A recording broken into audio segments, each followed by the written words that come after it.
आपके ख्याल में ईरान और इसराइल की जो जंग रही 10-12 दिनों की, आप क्या समझते हैं? दोनों तरफ से कामयाबी के दावे हुए।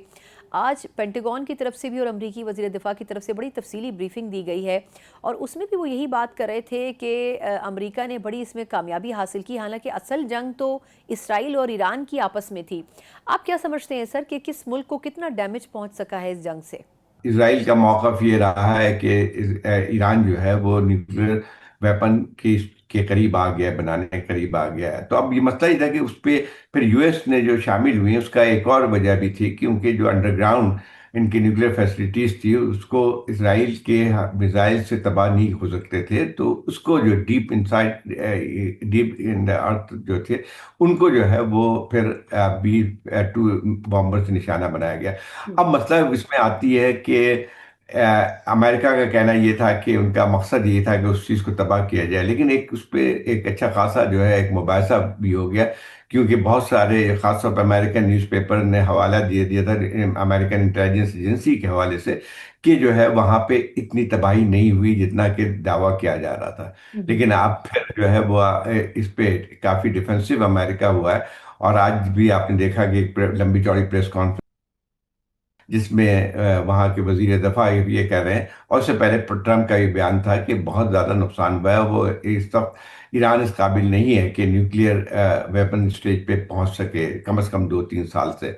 तो ये एक रहेगा कि कितनी तबाही हुई है कितनी नहीं हुई है। लेकिन एक तो बात साफ है कि इस जंग के जो मकासद थे इसराइल के, वो बुनियादी तौर पे इस ईरान की दफाई ताकत को कमज़ोर करना था। अब किस हद तक कामयाब हुआ है वो मेरा ख्याल ये है कि ये एक डिबेटेबल बात है, क्योंकि अगर देखा जाए तो बावजूद इसके कि इसराइल की बहुत बड़ी ताकत थी और अमेरिका की पूरी तरफ बैकिंग भी हासिल थी, लेकिन ईरान ने अपना दिफा किया। और उसके बाद जो है पहली दफ़ा मेरे ख्याल 70 साल की तारीख में पहली दफ़ा इसराइल को जो है वो वहाँ पे मिसाइल का सामना करना पड़ा, उनके शहरियों को भी। अब तो ये कहना कि कौन जंग जीता है, तो मेरा ख्याल ये कि शायद इसमें जंग कोई भी जीता नहीं है, लेकिन सवाल ये पैदा होता है कि इसके असरात क्या हो गए। इसके असरात देखें, सीज फायर तो हो गई है, लेकिन ये साफ मालूम होता है कि सीज फायर ज़्यादा देर तक नहीं चल सकती है। खासतौर पर इसराइल का जो एक जाराना रवैया है उसमें मुझे नहीं लगता है कि ये कोई बहुत लंबे अरसे तक ये कायम रह सकेगा। दूसरी एक और बात भी आई कि ट्रंप में अभी जो हेग में कॉन्फ्रेंस हो रही है नेटो की समिट कॉन्फ्रेंस, उसमें भी उन्होंने कहा कि अगर ईरान के हमने सलाहियत तो ख़त्म कर दी है, लेकिन अगर कुछ और ऐसी बात नज़र आती है हमें तो हम दोबारा ईरान पे हमला करेंगे।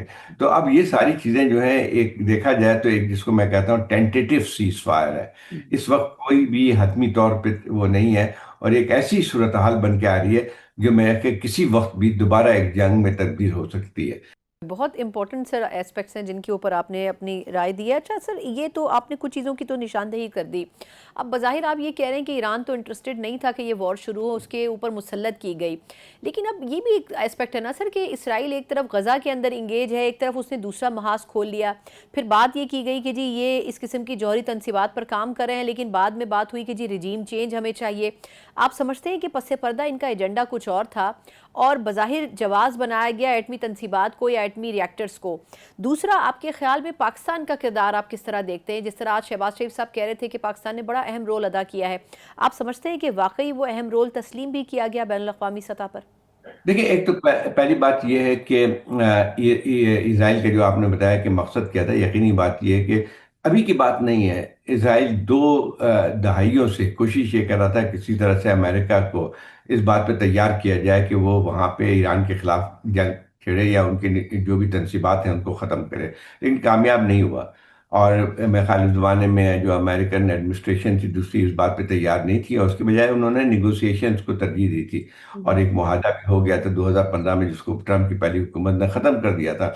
तो अब जो है मेरा ख्याल ये कि एक तो इसराइल के ख़ास तौर पे जो राइट विंग गवर्नमेंट है इस वक्त, उनके जो है जो अज़ाइम कह लें या उनके एक एक स्ट्रेटजी जो है वो ये है कि जो है इसराइल की हकमियत जो है या इसको और ज़्यादा एक्सटेंड करें। तो उसी के नतीजे में हम देखते हैं कि न सिर्फ जो है गाज़ा पे हमला किया गया, लेबनान पे भी हमला किया गया, सीरिया में भी आए दिन बॉम्बिंग होती है। ईरान उनके लिए सबसे ज़्यादा खटकता था।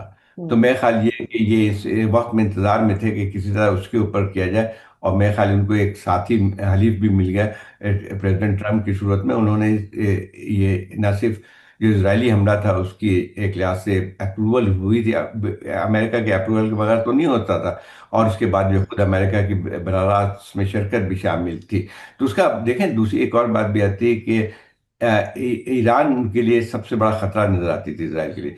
अब जो है उसके पीछे एक और चीज भी आती थी कि न सिर्फ वो तो बहाना था, सही कह रही हैं कि न्यूक्लियर फैसिलिटीज का जो है वो एक तो बहाना था, हम्म। लेकिन असल मकसद और भी था कि वहां पे ईरान में कोई ऐसी बात की जाए, जैसे अब तो खुल्लम खुल्ला वहां से बात आनी शुरू हो गई रिजीम चेंज की, हम्म। कि जो है वहां पे एक ऐसी हुकूमत लाया जाए जो वेस्ट के करीब हो, जो इसराइल के साथ दोस्ती भी कर सके।